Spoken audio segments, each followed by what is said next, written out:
Hello, in this video, I will be showing you how to use TurboLearn AI.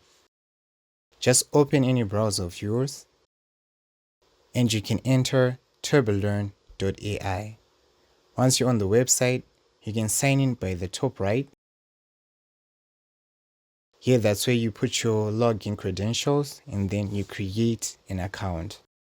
After you've created an account, you then have to go into your account and you see something like this.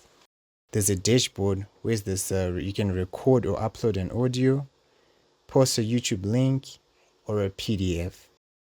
Once you upload it, it will then make it into main key points that you can learn from.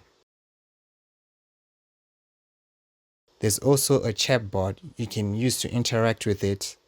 There's also flashcards that you can use for you to get better. And there's also a quizzes whereby it will quiz on your PDF or YouTube video that you have posted. There's also a transcript, and that's how I use it.